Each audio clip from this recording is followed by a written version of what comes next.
IBS എന്ന് പറഞ്ഞാൽ irritable bowel syndrome. അതായത് ഈ ഒരു കാര്യം കൂടുതലും ഭയങ്കര ടെൻഷൻ ഓറിയന്റഡ് ആയിട്ടുള്ള ഒരു കണ്ടീഷൻ വരുമ്പോൾ ഓൾട്ടർനേറ്റ് ആയിട്ട് ഡയറിയും കോൺസ്റ്റിപ്പേഷനും മാറി മാറി വന്ന് വയറിന്റെ ഒരു സന്തുലിതാവസ്ഥ മാറുന്നതാണ് ആ ഒരു കണ്ടീഷന് കാരണം.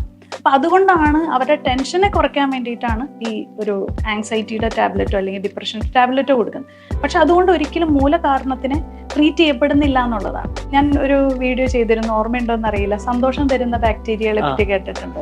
ഡയാലിസ്റ്ററും കോപ്രോകോക്കസ് എന്ന് പറയുന്ന 2 ബാക്ടീരിയാസിന്റെ ആബ്സെൻസ് മൂലം ഡിപ്രഷൻ വരുന്നൊരു റിസർച്ച് കണ്ടെത്തുന്ന ഒരു പേപ്പർ കണ്ടിട്ട് ഈ ഡയാലിസ്റ്ററും കോപ്രോകോക്കസും ഞാൻ തപ്പിപ്പോയി ഡോക്ടറെ എന്ന് പറഞ്ഞ് ഒത്തിരി പേര് വന്നപ്പോൾ ഞാൻ ശരിക്കും ഞെട്ടിപ്പോയി. കാരണം അത്രയും ക്യൂരിയോസിറ്റി ഉണ്ട് ആൾക്കാർക്ക്, ഇത് എൻ്റെ ഉള്ളിലുണ്ടോ. അതായത് സർട്ടൺ ബാക്ടീരിയാസ് നമ്മുടെ ശരീരത്തിൽ വേണം, സർട്ടൺ ബാക്ടീരിയാസ് വേണ്ട. ഒത്തിരി പേര് പായസക്കൊതിയന്മാരാണ്, അതുപോലെ തന്നെ ഐസ്ക്രീം ഇഷ്ടപ്പെട്ടു. എന്തുകൊണ്ടാണ് ആ ഒരു ആഹാരം കഴിക്കുമ്പോൾ നമുക്ക് ഭയങ്കര സന്തോഷം കിട്ടുന്നത്? അത് ചിന്തിച്ചിട്ടുണ്ട്. അത് സെറട്ടോണിൻ ഉൽപാദനം കൊണ്ടാണ്. അപ്പൊ സെറട്ടോണിൻ എന്ന് പറയുന്ന ഒരു ഹോർമോണിന്റെ അധിക ഉൽപാദനം വന്നു കഴിയുമ്പോഴത്തേക്കും അതിന്റെ പ്രൊഡക്ഷൻ കൂടുമ്പോൾ കൈൻഡ് ഓഫ് ഡയറിയ വരും. അതിന്റെ ഉൽപാദനം കുറയുമ്പോൾ കോൺസ്റ്റിപ്പേഷൻ വരും. അപ്പൊ ഇത് രണ്ടും കൊള്ളില്ല.